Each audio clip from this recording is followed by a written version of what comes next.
Bonjour et bienvenue dans cet espace de libération. Aujourd'hui, je vous retrouve pour vous faire part de la séance que j'ai effectuée avec Camille. Alors Camille est une jeune femme qui vient me voir pour des problématiques liées au domaine matériel et à l'argent. Et aussi pour un autre dossier, un dossier d'héritage qui est bloqué depuis plusieurs mois. Alors Camille rencontre des difficultés matérielles depuis toujours, d'abord dans son enfance avec ses parents, puis ensuite à l'âge adulte.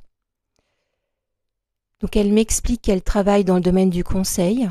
Alors d'abord, elle a commencé à travailler dans des gros cabinets et puis des grosses entreprises, et puis elle s'est rendue compte que ça ne lui convenait pas, qu'elle se sentait comme enfermée. Donc elle a décidé par la suite de travailler pour des startups, où là effectivement elle avait plus de liberté, c'était plus fluide pour elle, mais elle constatait aussi qu'elle n'était pas vraiment à sa place et que elle n'était pas reconnue à sa juste valeur. Donc elle a décidé de devenir indépendante. Donc là, elle est beaucoup plus heureuse en termes de rythme, en termes d'environnement, et en plus, ça lui plaît beaucoup de changer régulièrement de mission.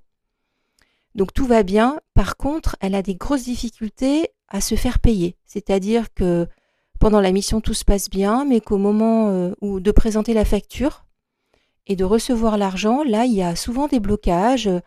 Alors soit en termes de délai, soit on va contester effectivement ces prestations alors qu'on était d'accord au départ, ou alors il y a des problèmes financiers et on a du mal à la payer, ce qui fait que ça la met dans des situations vraiment compliquées. Donc elle voulait dépasser ce schéma qui est vraiment récurrent. Et concernant le dossier de l'héritage, en fait c'est une autre configuration, tout a l'air d'être bloqué. Donc c'est un dossier complexe où elle s'implique beaucoup, elle passe beaucoup de temps à essayer de faire avancer les choses. Et ce qu'elle voit aussi, c'est que ses frères et sœurs qui sont impliqués tout autant qu'elle la laissent complètement seule dans ses difficultés et qu'elle en a assez en fait de devoir tout porter toute seule. Alors globalement, ce qu'elle me dit, et là ça vient rejoindre la problématique de l'argent, c'est que elle ne se sent pas reconnue à sa valeur. Voilà, c'est vraiment au-delà de l'aspect financier, c'est vraiment le côté de la valeur qui ressort et qu'elle voudrait dépasser. Alors, ce que me dit aussi Camille, c'est qu'il y a quelques mois, elle a démarré une psychothérapie qui lui fait beaucoup de bien, mais qu'en ce moment, elle se sent bloquée dans son avancement. Et c'est pour cette raison qu'elle a souhaité faire une séance de lecture akashique. Pour la décrire rapidement, Camille est une jeune femme qui a la quarantaine. Elle me paraît rayonnante, sociable, mais je sens aussi que derrière ce côté solaire se cache comme une tristesse et une forme de résignation.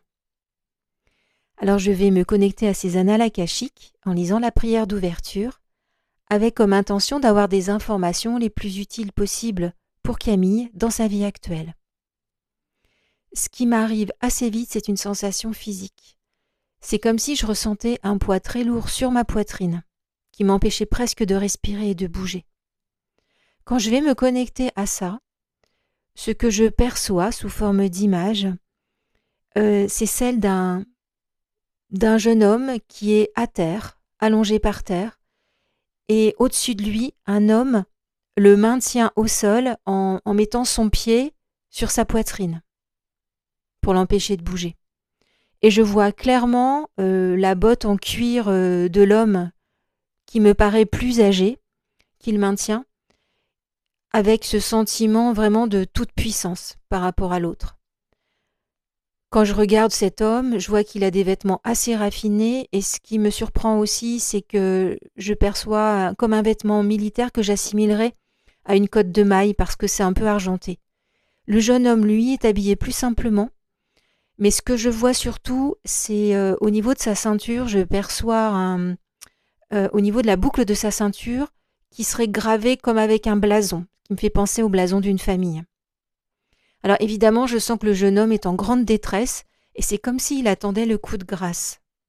Et l'autre, qui est au-dessus de lui, lui sourit de manière très ironique et il lui fait comprendre qu'il ne va pas le tuer. Ensuite, il y a deux autres hommes, des soldats, qui relèvent le jeune homme, qui lui attachent les mains et qui l'emmènent sur un cheval. Et je les vois partir. Et derrière eux, je sens comme une grande chaleur et quand je regarde, je vois le château de la famille du jeune homme qui est en train de brûler comme après une bataille. Et quand je regarde un peu l'architecture du château, ça m'évoque vraiment le Moyen Âge. Alors, ce que je peux comprendre, c'est que donc le jeune homme a été fait prisonnier. Et ce qui m'intrigue, c'est que pendant tout le trajet, l'autre homme lui parle pour se moquer de lui, pour l'humilier. Et je perçois vraiment des phrases extrêmement difficiles, comme s'il lui disait ta vie ne t'appartient plus, elle m'appartient maintenant. Et si tu veux survivre, tu dois te soumettre. Je sens vraiment que le jeune homme aurait préféré mourir à ce moment-là, qu'il est complètement désespéré. Donc je les vois arriver dans le domaine de l'autre homme, où en fait on va lui délier les mains, mais c'est pas pour lui rendre la liberté, c'est pour lui faire signer un document où il va renoncer à tout. Il va renoncer à ses terres, ses richesses, son nom et son rang, et il va prêter l'allégeance à l'autre homme. Alors ça m'interpelle vraiment parce que je me demande pourquoi ce besoin d'humilier ce jeune homme, pourquoi cet acharnement. Et quand je me connecte plus en profondeur à ça, ce que je comprends, c'est qu'entre la famille de l'homme plus âgé et du jeune homme, il y a vraiment comme une guerre qui est très ancienne, presque générationnelle. Ce que je comprends, c'est que ces deux clans s'affrontent depuis longtemps, et aussi que le grand-père du jeune homme a tué le père de l'homme plus âgé. Il y a une espèce de volonté de vengeance presque ancestrale, ce qui me permet de mieux comprendre un petit peu ce qui se passe. On va donc présenter un document au jeune homme où il va s'engager à renoncer à tout, à ses terres, ses richesses, son nom, son honneur, et où il va devoir prêter allégeance à l'autre homme.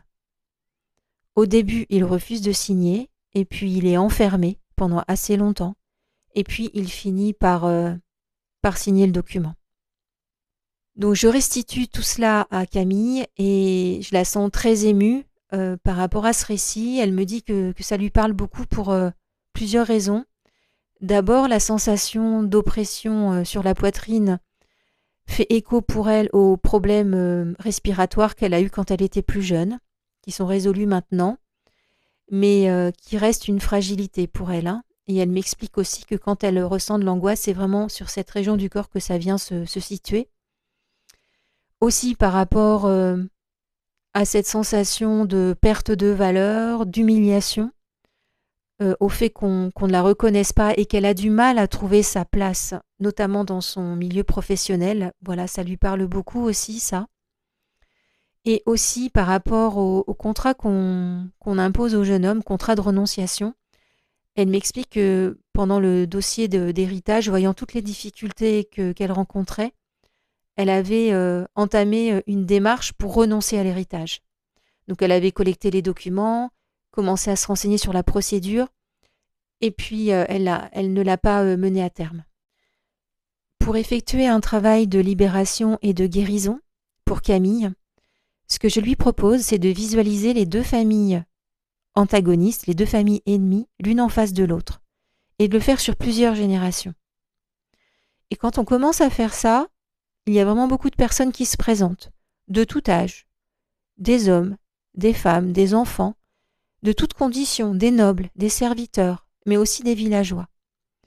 Et c'est là qu'on se rend compte que cette guerre entre les deux familles a fait vraiment beaucoup de mal autour d'elle. Donc on va poser l'intention de faire descendre des énergies de pardon, et on va faire une proposition à chacune des personnes qui s'est présentée. Ceux qui le souhaitent pourront continuer cette démarche de pardon et de guérison, et ils pourront rester dans cet espace. Et on demande aux autres, à ceux qui ne le souhaitent pas, de quitter l'espace de Camille. Et là, on observe, c'est assez émouvant, un vrai défilé. Alors certains partent et d'autres restent. Et ce qui est vraiment touchant, c'est qu'au départ, il y avait les deux familles étaient vraiment séparées l'une de l'autre, et qu'à la fin de ce travail, on voit que les personnes sont réconciliées et que les deux familles sont mélangées. Et donc, comme si elles constituaient finalement une seule famille. Donc, je demande à Camille de bien observer le pardon qui est en train de réparer les liens et de bien se connecter à cette énergie vraiment de guérison.